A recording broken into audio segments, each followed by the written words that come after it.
मैं इशारा करके बोलूंगा, फिर भी देना है, चाहे जवाब जो मर्जी दीजिए। 3-4 लोगों से पूछूंगा ताकि पूरी की पूरी सभा का नेतृत्व तो पता लग सके कि अलग अलग सोचते हैं कि एक जैसा सोचते हैं बस, और क्या सोचते हैं वो। इनके जवाब मेरे पास है पहले से, ऐसा नहीं है कि मेरे पास नहीं है। थोड़ी आवाज बढ़ानी पड़ेगी आपको। इसके जवाब हैं मेरे पास, लेकिन मैं आपसे जानना चाहूंगा। पहला सवाल, आप बच्चे आपने अगर पैदा किए तो क्यों पैदा किए थे? मतलब पैदा करने से पहले आपके दिमाग में बच्चे पैदा करने को लेकर के क्या क्वेश्चन था या क्या विचार था कि मैंने अगर बच्चे पैदा करने हैं तो कितने पैदा करने हैं और क्यों पैदा करने हैं? Anybody wants to answer? मेरे साथ ही आया था तो you are not eligible for this question. हाँ जी, जी बताइए, बैठे बैठे बताइए, कोई खड़ा नहीं होना, बस बता दीजिए बस जोर से। एक समाज में अपनी इमेज छाप छोड़ने के लिए और एक समाज की जरूरत के लिए, क्योंकि एक बच्चे नहीं होंगे तो समाज क्या सोचेगा? एग्जैक्टली, बच्चे नहीं होंगे तो समाज क्या सोचेगा? समाज में इमेज छोड़ने के लिए और समाज के लिए, ये इनका जवाब था। Anybody else? कोई और जवाब देना चाहेंगे? साहब, इसमें सबसे ज्यादा जो समाज की हम समाज में नहीं, अपने बताना, सिर्फ अपना बुरा साहब, वंश वृद्धि। ठीक, हाँ वो इतने में जब बताया जाए। जी ताई, हमारा नाम रोशन करेगा, बहुत बढ़िया जी। तो सच है जी, क्योंकि एक इंसान सारी उम्र कमा नहीं सकता, कुछ समय के बाद उसको भी खाने के लिए चाहिए। तो हमेशा एक किस्म का बिजनेस भी होता है। हर पेरेंट्स अपने बच्चों से यही चाहता है कि कुछ बड़ा होने के बाद तो उसके खाने के लिए भी वो कुछ मेरे बुढ़ापे का सहारा बने, जब मैं काम करने लायक ना रहूं तब वो मेरा सहारा बने। हाँ कोई बात नहीं, वो देखिए उसमें कोई बुराई नहीं होती है। मैं आपको एक चीज बताता हूं, कोई भी सवाल आपका गलत या सही नहीं है। मैं केवल क्या करने आया हूं, आज आपके बीच में क्या करने आया हूं, मैं आपको गलत या सही साबित करने नहीं आया, या मैं अपने आप को सही साबित करने नहीं आया। मैं केवल तस्वीर का एक पहलू, एक बार आप बिना साउंड के बोल के देखो भाई, ज्यादा ये गले की बैंड बजी है, ज्यादा लोग पीछे तक है। वैसे मेरी आवाज बिना माइक के ज्यादा साफ आती है। तो मैं आपको बताऊं कि मेरा मकसद आपकी बात को गलत साबित करना नहीं है।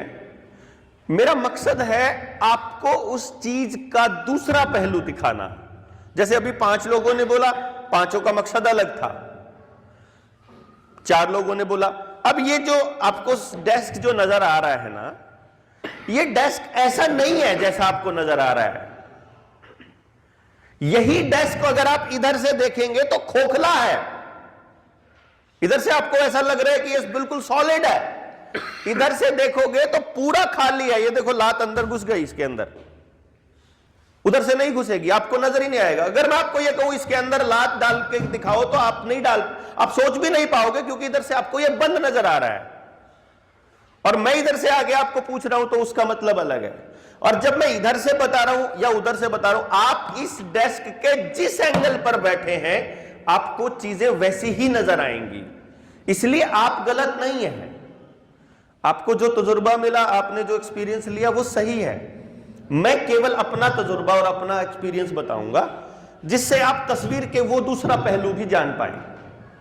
और मैं बताने लायक केवल इसलिए हूं क्योंकि जो मैं आपको बता रहा हूं, एक तो मैंने वो जिंदगी जी है, और ना केवल अपनी जिंदगी जी है, मैंने 18,000 बच्चों के साथ मैंने और मेरी टीम ने मिलकर के बात करी है, उनके व्यूज लिए हैं, उनके माँ बाप के व्यूज लिए हैं। जो बच्चे हमारे पास आए उनको हमने उनके माँ बाप को सलाह दी है, सलाह के 10 साल बाद उनकी जिंदगी कितनी शानदार खिली उसका हमने नतीजा निकाला है, कितने फर्क पड़े उसका नतीजा निकाल करके आज 20 साल की तपस्या के बाद आपके बीच खड़ा हूं, सब कुछ छोड़ करके। इसलिए मैं थोड़ा सा ये मानता हूं कि मेरा तजुर्बा आपसे थोड़ा ज्यादा हो सकता है, क्योंकि मैंने बहुत से बच्चों के साथ, आपने तो अपने ही बच्चों से तजुर्बा लिया, आपने तो अपने ही पड़ोस से लिया, अपने रिश्तेदारों से लिया, मैंने तो पूरे भारत नहीं, मेरे पास तो अमेरिका, ऑस्ट्रेलिया, इंग्लैंड से भी लोग आते हैं, तो मेरे पास पूरे वर्ल्ड का एक्सपीरियंस ले लिया मैंने, वो मैं ये मानता हूं। हो सकता है वो गलत हो, ऐसा नहीं कह रहा हूं कि मैं बिल्कुल परफेक्ट सही हूं, बट मुद्दा ये है कि मैं आपको केवल दूसरा पहलू दिखाने के लिए यहां पर खड़ा हूं कि भाई आप एक बार इस नजर से भी देख करके देखो। दूसरा, कोई ऐसा मां बाप है जिसके बच्चे 3 साल से छोटे हैं? यहां कोई ऐसा पेरेंट है? 1 2, कोई और?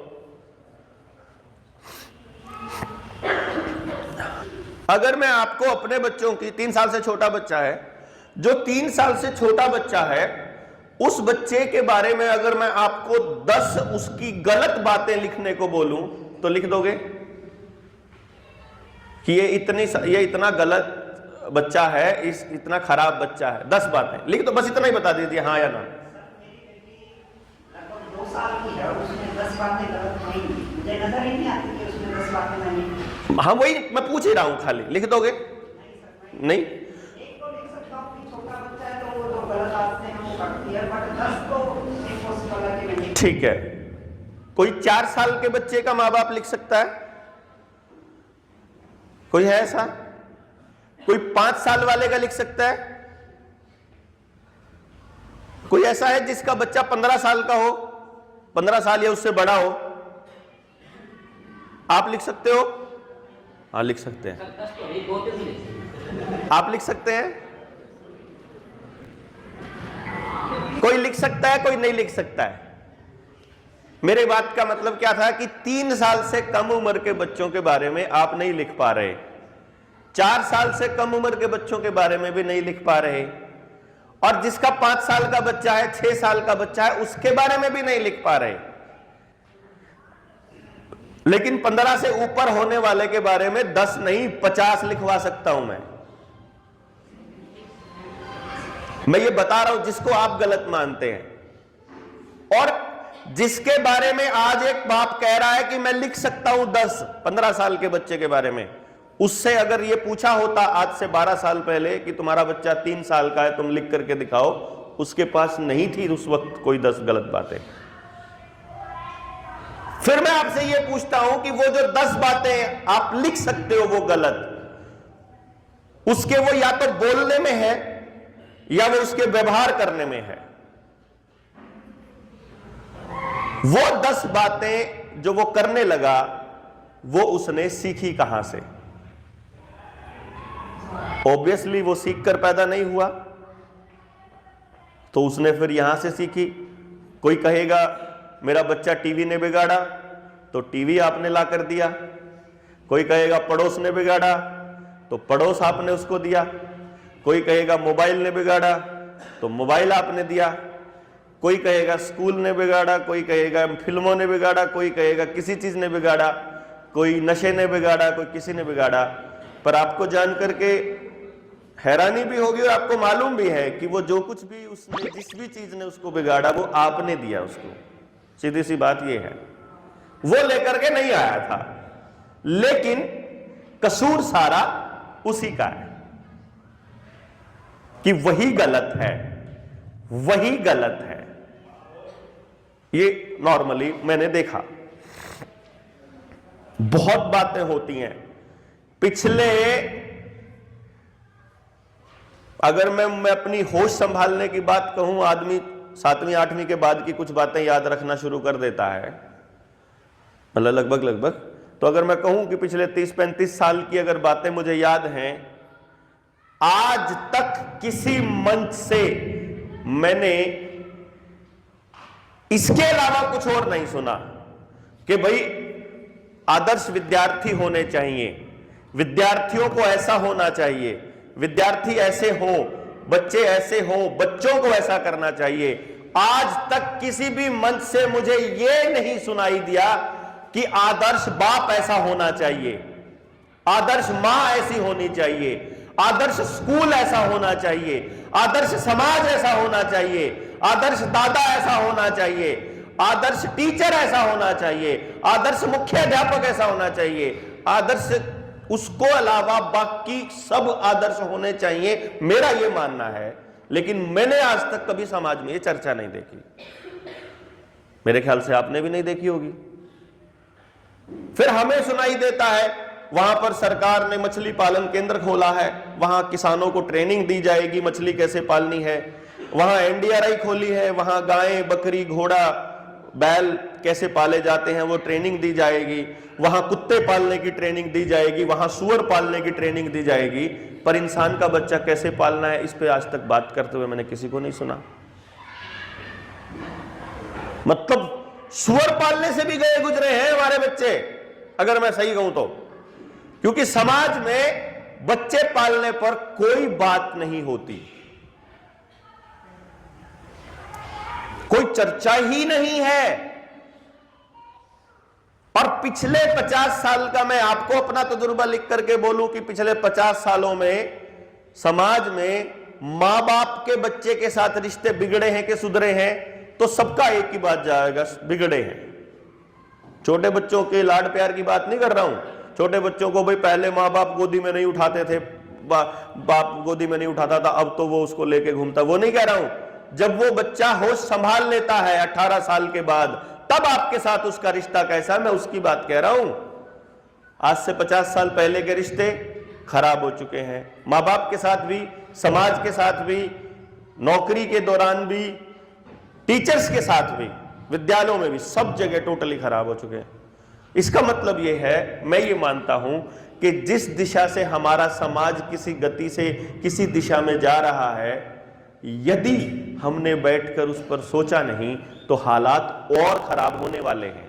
क्योंकि अगर खराब हो रहा है तो और खराब होगा, और अगर अच्छा हो रहा है तो और अच्छा होगा। तो मुझे लगता है कि हालात रोज बिगड़ रहे हैं, तो अभी हालात और बिगड़ने वाले हैं। अगर पहले से ज्यादा नशा आज आ गया है बच्चों में, तो कल को ज्यादा आने वाला है। अगर पहले से ज्यादा पॉर्न साइट देख रहे हैं बच्चे, पहले से ज्यादा अश्लील वीडियोस देख रहे हैं, तो आने वाले वक्त में और ज्यादा देखने वाले हैं। अगर पहले से ज्यादा क्राइम हो चुका है तो और ज्यादा होने वाला है। अगर पहले से मतलब डिप्रेशन ज्यादा बढ़ गया है तो और बढ़ने वाला है। बीमारियां बढ़ी हैं तो और बढ़ने वाली हैं।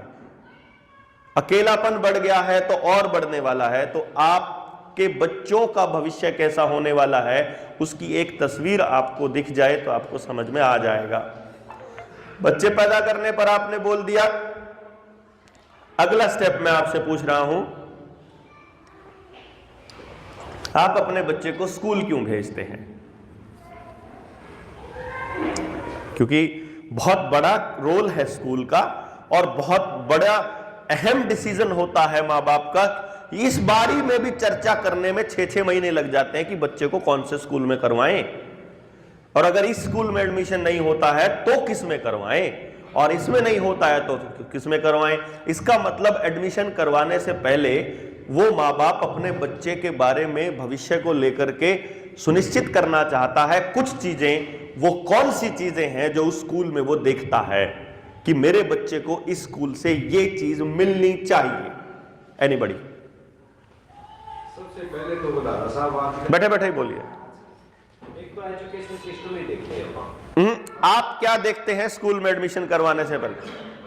ना ना, हाँ, स्कूल का एजुकेशन सिस्टम वो तो करिकुलम, रिजल्ट, ये मेन पॉइंट है। रिजल्ट मतलब वहां से कितने बच्चों का सिलेक्शन कहां होता है, कितने बच्चों का एडमिशन कहां होता है। ठीक है जी। मैं ये सोचता हूँ सर कि जो बच्चों को हम स्कूल भेजते हैं, जो एज अ पेरेंट, तो हम ये सोचते हैं कि बच्चा पहले तो एक सोसाइटी में घुल मिलना सीख जाएगा। एग्जैक्टली, सोशलाइजेशन हो जाएगा। एक डेफिनेटली ये तो है कि जो बुकिश जो नॉलेज है वो तो धीरे धीरे उसको ग्रास्प करनी है, बट जब जाएगा तो उसके साथ वो व्यवहार भी सीखता है वहाँ पे कई सारी चीजें। एग्जैक्टली, जैसे गुड मॉर्निंग बोलना, गुड इवनिंग बोलना, ये व्यवहार में आता है ना। तो एक एजुकेशन एक जरूर थी कि रिजल्ट तो बहुत लेट आता है, बिल्कुल, अगर आप बाद में भेजोगे, लेकिन ओवरऑल जो बच्चा जो सीखता है और कैसे वो फिजिकली मेंटली डेवलप होता है वो बहुत इंपॉर्टेंट है किसी भी स्कूल में भेजने के लिए। अच्छा सर के लिए, हाँ ये दे दीजिए। नहीं, मेरे को जरूरत नहीं है। हाँ ना, वो इसमें आवाज के लिए ठीक रहेगा। हाँ ठीक है, सोशलाइजेशन इज द मेन मतलब कोर्स। और कोई पीछे से बोलना चाहेंगे और उधर से बोलना चाहेंगे? वो रहे आगे। आप उधर श्रीकांत भाई, उधर से। हाँ बताइए, बोल दीजिए। बच्चे का कैरियर भी बनता है, कैरियर को भी हम ध्यान में रखते हैं कि करियर, जिस स्कूल में जाता है बच्चा, जिस स्कूल में जाता है उसका कैरियर को भी ध्यान रखते हैं। हाँ पीछे दीजिए, आप पीछे दीजिए। हाँ उसका अच्छा स्कूल है तो हम सोचते हैं कि वो अच्छा वहां से गेन करेगा और अच्छा मतलब करियर कहने का मतलब, बिल्कुल बिल्कुल, हम एक लाइन में बोल सकते हैं करियर। हाँ जी,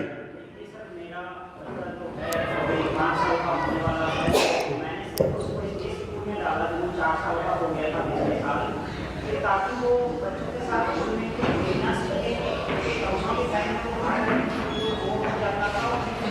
हाँ मतलब सोशलाइजेशन सीखे, वो थोड़ा खेल ले, टाइम पास हो। जो एक जना बोल चुका है वही आपका है तो समझो वो बोल दिया उन्होंने, कोई और अलग बोलना चाहता है उनसे अलग। जी बताइए जोर से। जब स्कूल में बच्चा जाता है डिसिप्लिन, हाँ मतलब लास्ट में डिसिप्लिन फाइनली। हाँ ये डिसिप्लिन के लिए भेज रहे हैं, कोई करियर के लिए भेज रहा है, कोई सोशलाइजेशन के लिए भेज रहा है, कोई उसको घर से टाइम पास हो जाए इसलिए भेज रहा है, कोई मम्मी सारा दिन उसको नहीं संभाल सकती है अकेली तो छोटो प्ले स्कूल ही भेज दो, थोड़ा टाइम पास हो जाएगा इसलिए भेज रहा है।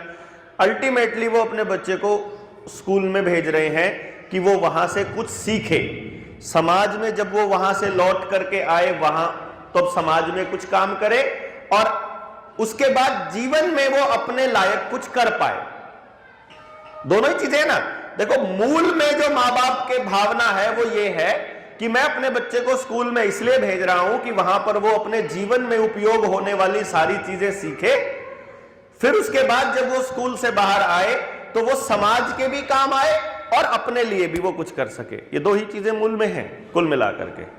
करियर भी उसी का हिस्सा है, कहीं पे एडमिशन होना हो वो भी उसी का हिस्सा है, कोई नौकरी मिलनी हो वो भी उसी का हिस्सा है, बिजनेस की तरफ जाना है वो भी उसी का हिस्सा है, वो सब उसी के हिस्से हैं। तो अल्टीमेटली हमारा जो पर्पस है वो है स्कूल में भेजने के पीछे बच्चे को उसकी जिंदगी के लिए तैयार करना। एक लाइन में ऐसा बोल सकते हैं, जब आप अपने बच्चे को स्कूल में भेज देते हैं, क्या आज के वक्त में आपको कोई ऐसा स्कूल नजर आता है जहां आप अपने बच्चे को भेज दें और आप निश्चिंत हो जाएं कि अब मेरा बच्चा समाज के लिए और अपने लिए पूरी तरह से तैयार हो जाएगा? नहीं, उसके बाद फिर सारे प्रयास आप ही को करने पड़ते हैं, उसके ट्यूशंस का जुगाड़ भी आपको करना पड़ता है, उसके एडमिशंस का जुगाड़ भी आपको करना पड़ता है, फिर उसकी नौकरी के लिए भी सारे प्रयास आप ही को करने पड़ते हैं। तो इसका मतलब स्कूल में जिस पर्पस के लिए भेजा था वो तो किसी का भी हल नहीं हो रहा, नहीं। और अब प्रतिशत का बता देता हूं कितने प्रतिशत का होता है, थोड़ा सा आपको आइडिया हो जाएगा कि आप अपने बच्चे को किस दिशा में लेकर के जा रहे हैं। तो आपको अपने काम के ऊपर गर्व होगा कि आप अपने बच्चे के लिए जो प्रयास कर रहे हैं वो कितने सही हैं और कितने बढ़िया हैं। हमने जब अपने बच्चे के लिए स्कूल ढूंढा तो पहला प्रयास यह था कि 12वीं जब पार करके जाएगा, 12वीं पास जब करेगा, तो 12वीं पास करने के बाद उस बच्चे को हमने किसी अच्छे कॉलेज में एडमिशन दिलाना है। कॉलेज भी मेडिकल कॉलेज हो गया, एमबीबीएस में हो गया या इंजीनियरिंग कॉलेज हो गया, और अगर उनमें नहीं होता है तो फिर दूसरे कॉलेजेस हो गए, साइंस के, कॉमर्स के और ह्यूमैनिटीज के। यही होता है जी, क्यों जी? और उसके बाद जब वो उस कॉलेज से बाहर आ जाता है तो फिर हमारे जो अगला जो टारगेट होता है वो होता है जॉब, कि वो कौन सी जॉब करेगा, सरकारी करे या प्राइवेट करे। क्या आपको ये मालूम है कि भारत में आज तक के इतिहास में उसकी जनसंख्या के अनुपात में कितने प्रतिशत नौकरियों के लिए, पोस्ट के लिए नौकरियां ओपन होती हैं? कुछ अंदाजा है? है जी? हार्डली 2-3%। हम हाल ही के पिछले 8-7 सालों का एक लेखा जोखा देख लेते हैं, उससे आपको थोड़ा आइडिया हो जाएगा।